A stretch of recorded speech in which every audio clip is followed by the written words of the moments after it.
Okay. That was weird.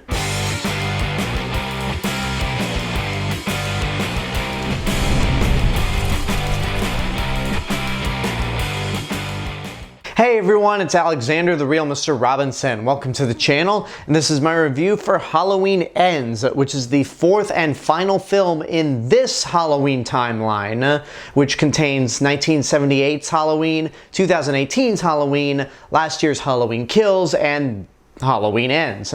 It's also the 13th Halloween film overall, meaning yes, the Halloween franchise has made it to 13 movies before the Friday the 13th series does. Although to be fair, this is the 12th Michael Myers movie because, you know, Season of the Witch exists. Unlike Halloween Kills, Halloween Ends does not pick up immediately after the events of the last movie.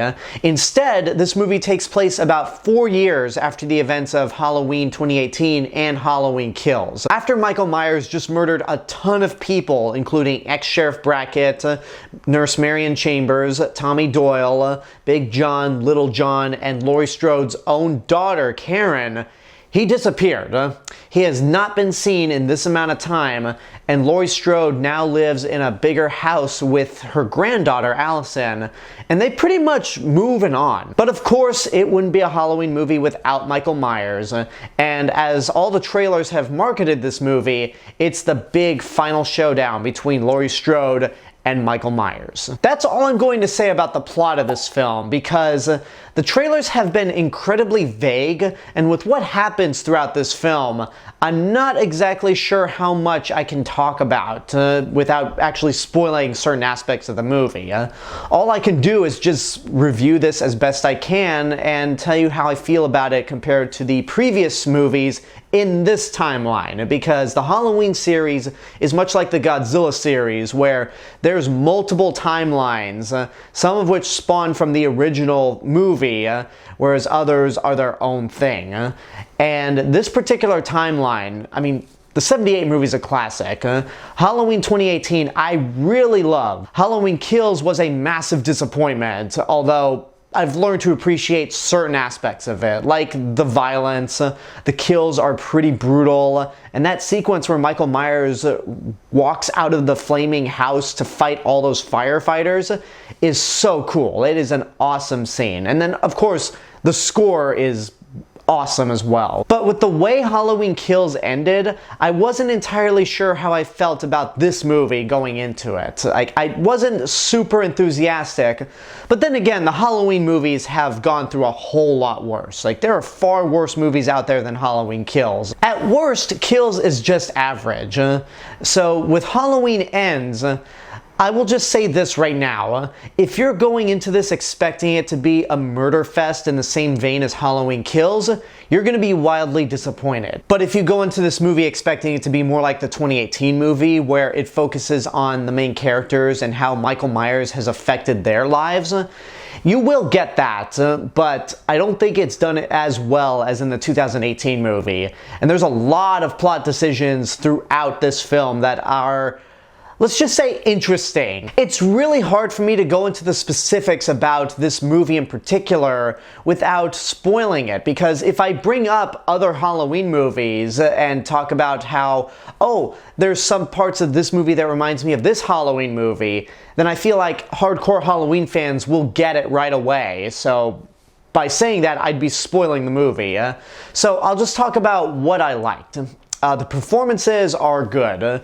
Jamie Lee Curtis is once again back as Laurie Strode, and while I'm not convinced that this is the last Halloween movie, I am convinced that this is the last we will see of Jamie Lee Curtis as Laurie Strode, and this is a perfect final outing for her as this character. Andi Matichak has a lot more to do in this movie as Allison, and I thought she was mostly good, but the writing on this character, she makes some unbelievably stupid decisions throughout, and I just found myself frustrated with Allison. Like, come on, think.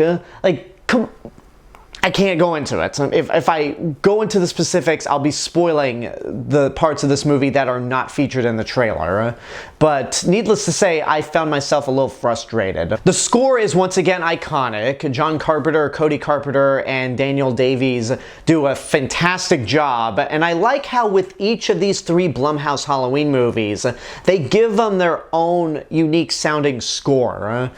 And it's just great. I mean, the Halloween music never fails to work. And I think David Gordon Green's direction is pretty spot on. It's got some really good cinematography, it's suspenseful, and I'm always amazed at how these people who come from a comedic background are so well adapted for horror, like David Gordon Green and Jordan Peele. Both have turned into really great horror directors. So those are all the things that I like about the movie, and there are some good kills. Like, even though I say you'll be disappointed if you're expecting Halloween kills, there are some murders in this movie and some kills that are very well done. So it's got that. But everything else is just kind of okay. I didn't find myself frustrated or rolling my eyes the way I did with Halloween Kills, but there are some questionable decisions that the script makes, including a plot point that's pretty major. I'm actually super curious to see how Halloween fans, or hell, even the general public, will react to it, because if you guys thought Halloween Kills was a divisive movie, then I think Halloween Ends will be the most divisive Halloween film. So throughout most of this movie, I kind of had the same feelings I had when I watched Halloween Kills last year. There was a lot that I like about it, and then stuff that I really didn't like or didn't care for, at the least. But the big question is, how's the ending? I will say the ending is well earned. Unlike Halloween Kills, where the ending of that movie made me go, yeah, I'm not really much of a fan, the ending to this film made me turn around. At the point where I'm not sure how I feel about Halloween Ends, the ending really did work for me. And I know we're gonna get more Halloween movies in the future. In what capacity, I'm not entirely sure, but I can say with certainty that this is the end of this timeline here. And I think, I don't know, the ending was really satisfying, I gotta say. So because of the way this movie sticks its landing, I'm gonna say, as enthusiastically as I can, watch at your own risk. This is really a very interesting Halloween entry, and I don't think it's for everyone, but I think there's a lot that you could admire about it, and it made this entire timeline of Halloween movies worth existing. It didn't end on an insulting manner the way that Curse of Michael Myers did, or on a joke the way Halloween Resurrection did. It was perfect. Okay, maybe not perfect, but satisfying enough to where, yeah, I can just watch all these movies in a row and enjoy them. So watch at your own risk, but in a very enthusiastic manner. And there you go, that's my review for Halloween Ends. I hope you enjoyed it, and now I want to know what you guys think about the movie. If you've seen it, what did you think? Whatever the case may be, let me know in the comments below. Also, don't forget to like the video, subscribe to the channel, and hit the bell button to get notifications. Don't forget to follow me on Facebook, Twitter, Instagram, go check out my Twitch channel, and support me on Patreon. I'll see you guys in the next video, but until then, have a good day, and take care of yourselves.